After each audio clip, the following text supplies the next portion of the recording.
জয়ত্রা গ্রাম, জয়ত্রা গ্রামের বাসিন্দারা যারা একেবারে চৈত্র মাসের শেষ দিনে, চৈত্র সংক্রান্তি যখন চলছে, যখন নতুন বছরের আগমনে সাধারণ মানুষ তার নতুন আনন্দে ভরে তুলবে তাদের জীবনকে,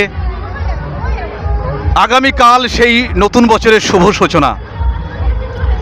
এরকম একটা মুহূর্তে জয়ত্রা গ্রামের গ্রামবাসীদের শুভ উদ্যোগে একটি মহতী মহোৎসব, অষ্টপ্রহর ব্যাপী মহোৎসব অনুষ্ঠিত হবে।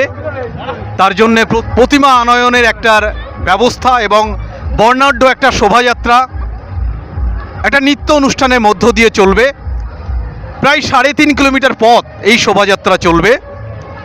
একটু পরেই শোভাযাত্রা শুরু হবে।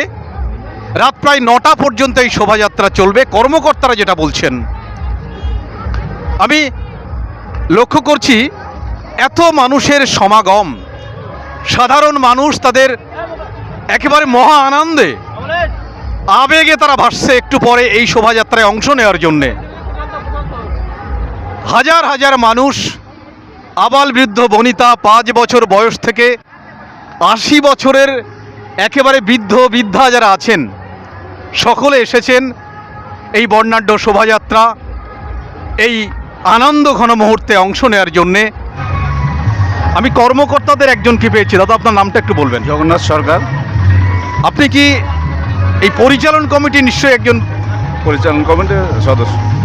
আচ্ছা, আপনাদের এই যে এত মানুষের সমাগম দেখছি, আমরা দেখছি এত সুধীবর্গ, এত ভক্তবৃন্দ, এখানে কি অনুষ্ঠান মূলত করতে চাইছেন? এটা আমরা প্রতিমা গতবারও নিয়ে গেছি, এবারও প্রতিমা আমরা একটা র্যালির মাধ্যমে গ্রামের মা বোনেরা অনুষ্ঠানটা করি। মোটামুটি নাচ করে আমরা জয়তারা বাজার আমাদের অনুষ্ঠান প্রাঙ্গণ পর্যন্ত নিয়ে যাব। তারপরে আমাদের পরবর্তী এই র্যালিটা কত কিলোমিটার হবে, কত পথ হবে? এটা 6 কিলোমিটার। মানে সকলেই কি এই শোভাযাত্রায় হাঁটবেন? সবাই হাঁটবে এবং মা বোনেরা নাচ করতে করতে যাবে এখান থেকে। ঠিক আছে। একেবারে কচিকাঁচা বাচ্চারা থেকে শুরু করে বয়স্ক মানুষ যারা আছেন, আমরা লক্ষ্য করছি কিছু মেয়েরা ইতিমধ্যে, আমি ক্যামেরাম্যানকে বলবো একটু ঘুরিয়ে দেখানোর জন্যে, কিছু মেয়েরা ইতিমধ্যে সেজে উঠেছে, একেবারে নব নব সাজে সেজেছে। তারা সমগ্র প্রোগ্রামটা, তাদের একটা উৎসব, একটা নৃত্যযাত্রা একটু পরে অনুষ্ঠিত হবে। আমি একজনের কাছে একটু জেনে নেব, এই নৃত্যযাত্রাটা কেন হচ্ছে? মাস্টারমশাই আমাদের প্রশিক্ষণ দিয়েছেন আমাদের বিগ্রহ আনানোর জন্য, আর এই গ্রামবাসীর উদ্যোগে আমরা এই নৃত্য করে আমরা বিগ্রহ আনার জন্য আমরা একসঙ্গে সবাই মিলিত হয়েছি।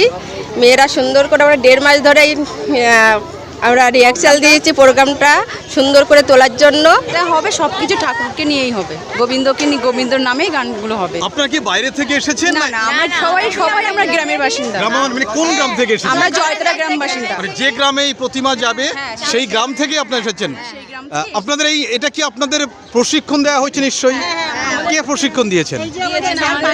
আচ্ছা, ঠিক আছে, আমরা মাস্টারমশাইকে পেয়ে গেছি যিনি এই নৃত্য অনুষ্ঠানের প্রশিক্ষণ দিয়েছেন। মাস্টারমশাই, আপনার নাম? আমার নাম ক্ষেত্রমোহন মণ্ডল। ক্ষেত্রমোহন মণ্ডল। আচ্ছা, এই প্রশিক্ষণ আপনি দিয়েছেন, এটা মহা ক্যারিশমা। এত মানুষকে আপনি কি এটা কি প্রশিক্ষণ দেওয়ানো, শেখানো হয় আপনার? আমি দীর্ঘ প্রায় কম করে 25 থেকে 30 বছর আমি এই সঙ্গীত জীবন এবং নৃত্য জগতে আমি রয়েছি। আমি একজন নৃত্য টিচার।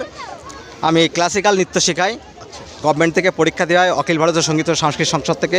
এবং আমারই ক্লোজ একটা বন্ধু আমাকে যথারীতি আমাকে ডেকেছে গত বছরে। সেই প্রশিক্ষণ দিয়ে মানে গ্রামবাসী একটা ভীষণ সাড়া দিয়েছে। চারিধারে প্রচুর একটা নাম, জয়তারা বাজার, জয়তারা বাজার, জয়তারা বাজার। এবছরও ঠিক একই পদ্ধতিতে, আর এত সুন্দর সাড়া পাচ্ছি যে ভাবা যাবে না। তবে কি একটা জিনিস বহু জায়গায় শুনেছি, অষ্টম প্রহর হয় 3 দিনে শেষ, আনন্দ যা করার 3 দিন। আর এখানকার মায়েরা বোনেরা 1.5 মাস ধরে আনন্দ করে। এর মতন আর আনন্দ আর কোথাও নেই।